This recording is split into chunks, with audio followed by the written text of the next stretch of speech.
ಕಾರ್ಮಿಕ ಸಚಿವ ಸಂತೋಷ್ ಲಾಡ್ ಅವರು ಮಾಡಿರುವಂಥ ಯೋಜನೆಗಳಿದೆಯಲ್ಲ, ಈ ಸೀಮಿತ ಅವಧಿಯಲ್ಲಿ ಅವರು ಕಾರ್ಮಿಕರ ಕಲ್ಯಾಣಕ್ಕೋಸ್ಕರ ಕೈಗೊಂಡಿರುವಂಥ ಯೋಜನೆಗಳು ನಿಜಕ್ಕೂ ಅಪರೂಪದಲ್ಲಿ ಕಾರ್ಮಿಕರಿಗೆ ಬಹಳಷ್ಟು ಅನುಕೂಲಕಾರಿಯಾಗಿರುವಂಥದ್ದು.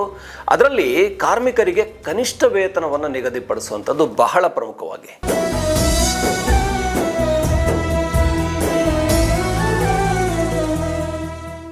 ಕನಿಷ್ಠ ವೇತನ ಅಂತ ಹೇಳಿದರೆ ಅವರ ಉದ್ಯೋಗಕ್ಕೆ ತಕ್ಕಂತೆ ಕನಿಷ್ಠ ವೇತನ ಸಿಗಲೇಬೇಕು ಅನ್ನೋದು. ಇವತ್ತು ಡಿಗ್ರಿ ಮಾಸ್ಟರ್ಸನ್ನು ಮಾಡಿರುವಂಥವರು, ಒಳ್ಳೆಯ ವಿದ್ಯಾಭ್ಯಾಸ ಮಾಡಿರುವಂಥವ್ರು ಅತ್ಯಂತ ಕಡಿಮೆ ಕೂಲಿಗೆ ದುಡಿತಾ ಇದ್ದರೆ ಅದು ಒಂಥರ ಡಿಸ್ಗೈಸ್ಡ್ ಅನ್ಎಂಪ್ಲಾಯ್ಮೆಂಟ್ ಆಗುತ್ತೆ, ಅದೊಂಥರ ಕಾಣಿಸದೇ ಇರುವಂಥ ನಿರುದ್ಯೋಗದ ರೀತಿ ಆಗಿಬಿಡುತ್ತೆ. ಹಾಗಾಗಿ ಅವರಿಗೆ ವೇತನವನ್ನು ಕನಿಷ್ಠ ವೇತನ ಕೊಡಲೇಬೇಕು.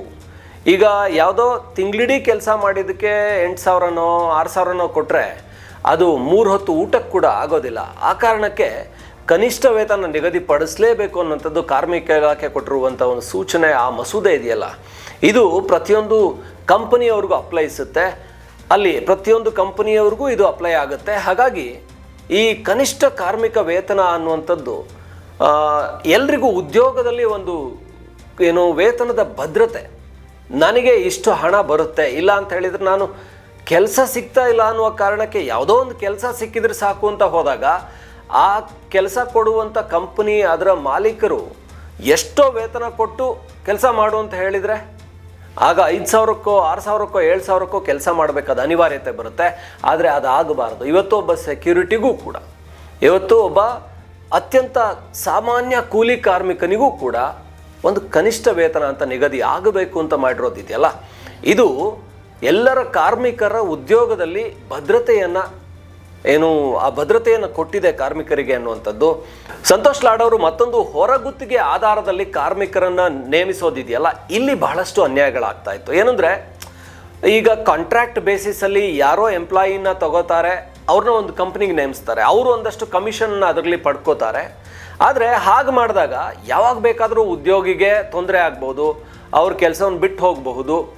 ಆ ಕಾರಣಕ್ಕೆ ಕಂಪನಿಯವರು ಆ ಉದ್ಯೋಗಿಯನ್ನು ಎಲ್ಲೋ ಒಂದು ಕಡೆ ಆತನಿಗೆ ತೊಂದರೆ ಕೊಡುವಂಥ ಸಾಧ್ಯತೆ ಇರುತ್ತೆ. ಅಂದರೆ ಕೆಲಸ ಬಿಟ್ಟು ಹೋದರೆ ಹೋಗಲಿ, ಹೊರಗುತ್ತಿಗೆ ಆಧಾರದ ಮೇಲೆ ಬಂದಿರೋದು, ನಮ್ಮ ಕಂಪ್ನಿಗೂ ಅವನಿಗೂ ಏನು ಸಂಬಂಧ ಇಲ್ಲ, ಅಲ್ಲಿ ಹೊರಗಡೆಯಿಂದ ಯಾರು ನಮಗೆ ಎಂಪ್ಲಾಯಿನ ಕೊಟ್ಟಿದ್ದಾರೋ ಅವರಿಂದ ಬೇರೊಬ್ಬ ಎಂಪ್ಲಾಯಿನ ಪಡ್ಕೊಂಡ್ರಾಯ್ತು, ಇವನ್ನ ಹೊರಗಡೆ ಕಳಿಸಿದ್ರಾಯ್ತು ಅನ್ನೋ ರೀತಿಯಲ್ಲಿ ಆ ಉದ್ಯೋಗಿಯನ್ನು ನಡೆಸಿಕೊಳ್ತಿದ್ದಂಥ ರೀತಿ ಇದೆಯಲ್ಲ, ಅದು ಕೇವಲವಾಗಿರ್ತಾ ಇತ್ತು. ಕೆಲವು ಬಾರಿ ಇಂಥ ದೂರುಗಳು ಬಂದ ಮೇಲೆ ಈ ರೀತಿಯ ಎಲ್ಲ ವಿಚಾರಗಳನ್ನು ಅರಿತುಕೊಂಡಂಥ ಸಂತೋಷ್ ಲಾಡ್ ಅವರು ತುರ್ತಾಗಿ ಆ ಹೊರಗುತ್ತಿಗೆ ಕಾರ್ಮಿಕರನ್ನು ನೇಮಿಸೋದಿರ್ಬೋದು. ಆ ವಿಚಾರದಲ್ಲಿ ಈ ಬೀದರ್ ಮಾದರಿಯಲ್ಲಿ ಹೇಗೆ ಬೀದರಲ್ಲಿ ಮಾಡಿದಾರೋ, ಸೊ ಅಲ್ಲಿನ ಕಾರ್ಮಿಕರು ಸ್ಥಳೀಯರಿಗೆ ಹೆಚ್ಚಿನ ಮಹತ್ವ ಕೊಡುವಂಥದ್ದು, ಹೀಗೆ ಹೊರಗುತ್ತಿಗೆ ಆಧಾರದಲ್ಲಿ ನೇಮಕ ಆದವರಿಗೂ ಕೂಡ ವೇತನದ ಭದ್ರತೆ ಇರ್ಬೋದು, ಉದ್ಯೋಗದ ಭದ್ರತೆ ಇರ್ಬೋದು, ಇದನ್ನು ಕೊಡುವಂಥ ಕೆಲಸವನ್ನು ಮಾಡಿರೋದು ಇವತ್ತು ಉದ್ಯೋಗ ಮಾಡುವಂಥವ್ರಿಗೆ ಒಂಥರ ಸಂತೋಷ್ ಲಾಡ್ ಅವರು ನೆಮ್ಮದಿಯ ಒಂದು ಭರವಸೆ, ನೆಮ್ಮದಿಯ ಗ್ಯಾರಂಟಿಯನ್ನು ಈ ಮೂಲಕ ಕೊಟ್ಟಾಗಿದೆ.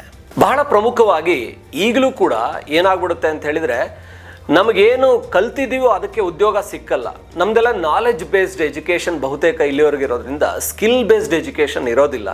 ನಾವೆಲ್ಲ SLC PUC ಎಲ್ಲ ಮಾಡಿರ್ತೀವಿ, ಆದರೆ ಆ ಜಾಬ್ಗೆ ಬೇಕಾದಂಥ ಟ್ರೈನಿಂಗ್ ಇರೋದಿಲ್ಲ. ಯಾವುದೋ ಕಂಪ್ನಿಯಲ್ಲಿ ಯಾವುದೋ ಉದ್ಯೋಗ ಇದೆ ಅಂದರೆ ಅದಕ್ಕೆ ನಮ್ಮ ಓದಿನ ನಂತರ ಏನೋ ಒಂದು ಟ್ರೈನಿಂಗ್ ಬೇಕು.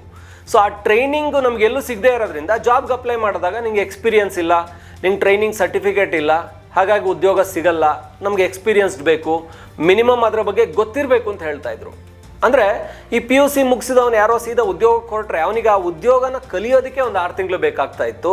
ಆ ಜಾಬ್ ಟ್ರೈನಿಂಗ್ ಕೊಡೋದಕ್ಕೆ ಅವ್ರು ರೆಡಿ ಇರಲ್ಲ. ಟ್ರೈನಿಂಗ್ ಟೈಮಲ್ಲಿ ನಾವು ಹಣ ಕೊಟ್ಟರೆ ನಮಗೆ ಲಾಸ್ ಆಗುತ್ತೆ ಅಂತ ಕಂಪ್ನಿಗಳು ಎಂಪ್ಲಾಯಿಗಳನ್ನು ತಗೊಳ್ಳೋದೇ ಇಲ್ಲ. ಆಗೇನಾಗುತ್ತೆ, ಉದ್ಯೋಗ ಸಿಗೋದಿಲ್ಲ. ಹಾಗಾಗಿ ನೋಡಿ, ಕಾರ್ಮಿಕರಿಗೆ ಲಾಭ ಮಾಡ್ಕೊಳ್ಳೋ ಒಂದು ಕಡೆ, ಉದ್ಯೋಗ ಪಡ್ಕೊಳ್ಳೋರಿಗೆ ಕೂಡ ಈ ಕಾರ್ಮಿಕ ಇಲಾಖೆಯ ಸಂತೋಷ್ ಲಾಡ್ ಅವರು ಕೆಲಸ ಮಾಡಿರುವಂಥದ್ದು ಸರ್ಟಿಫಿಕೇಟ್ ಕೋರ್ಸ್ಗಳನ್ನ ಮಾಡ್ತಾರೆ. ಅಂದರೆ SLC PUC ಡಿಪ್ಲೊಮೊ ಇದೆಲ್ಲ ಆಗಿರುವಂಥವ್ರಿಗೆ ಸರ್ಟಿಫಿಕೇಟ್ ಕೋರ್ಸ್ಗಳನ್ನ ಮಾಡಿ ಅವರಿಗೆ ಟ್ರೈನಿಂಗನ್ನು ಕೊಟ್ಟು ಆ ಸರ್ಟಿಫಿಕೇಟ್ ಸಿಕ್ಕಿರೋದ್ರಿಂದ ಇದು ಸರ್ಕಾರ ಇವರಿಗೆ ಟ್ರೈನ್ ಮಾಡಿ ಸರ್ಟಿಫಿಕೇಟ್ ಕೊಟ್ಟಿದೆ ಅಂತ ಹೇಳಿದರೆ ಯಾವುದೋ ಒಂದು ಕಂಪ್ನಿಯಲ್ಲಿ ಅವ್ರನ್ನ ನೇರವಾಗಿ ಉದ್ಯೋಗಕ್ಕೆ ತಗೊಳ್ಳೋದಕ್ಕೆ ಅವರು ಅರ್ಹತೆ ಪಡ್ಕೊಂಡಿರ್ತಾರೆ.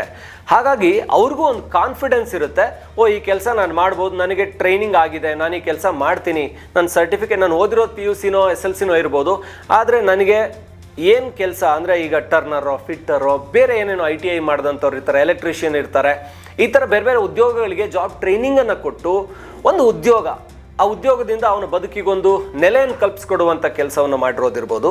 ಈ ರೀತಿಯ ಸಾಕಷ್ಟು ಕೆಲಸಗಳನ್ನು ಸಂತೋಷ್ ಲಾಡ್ ಅವರು ಮಾಡಿರೋದೇ ಅವ್ರನ್ನ ಕಾರ್ಮಿಕ ಕಣ್ಮಣಿಯನ್ನಾಗಿಸಿದೆ. ಕಾರ್ಮಿಕ ಇಲಾಖೆಯಲ್ಲಿ ಜನಸ್ನೇಹಿ ಕೆಲಸಗಳು, ಜನರಿಗೆ ಉಪಯೋಗ ಆಗುವಂಥ ಜನೋಪಯೋಗಿ ನೂರಾರು ಕೆಲಸಗಳನ್ನು ಮಾಡ್ತಾ ಇರುವಂಥದ್ದು ಕಾರ್ಮಿಕ ಇಲಾಖೆ ಸಂತೋಷ್ ಲಾಡ್ ಅವರು ಅತ್ಯಂತ ಸಮರ್ಥವಾಗಿ ನಿಭಾಯಿಸ್ತಾ ಇದ್ದಾರೆ ಅನ್ನೋದಕ್ಕೆ ಸಾಕ್ಷಿಗಳಾಗ್ತಾ ಇದೆ. ಹಾಗಾಗಿ ಗಮನಾರ್ಹ ಸಾಧನೆಯನ್ನು 2.5 ವರ್ಷದಲ್ಲಿ ಸಂತೋಷ್ ಲಾಡ್ ಅವರು ಕಾರ್ಮಿಕ ಇಲಾಖೆಯಲ್ಲಿ ಮಾಡಿದ್ದಾರೆ ಅಂತ ಅವರ ಈ ಒಂದು ಯೋಜನೆಗಳನ್ನು ನೋಡಿದರೆ ಖಚಿತವಾಗಿ ಹೇಳಬಹುದು.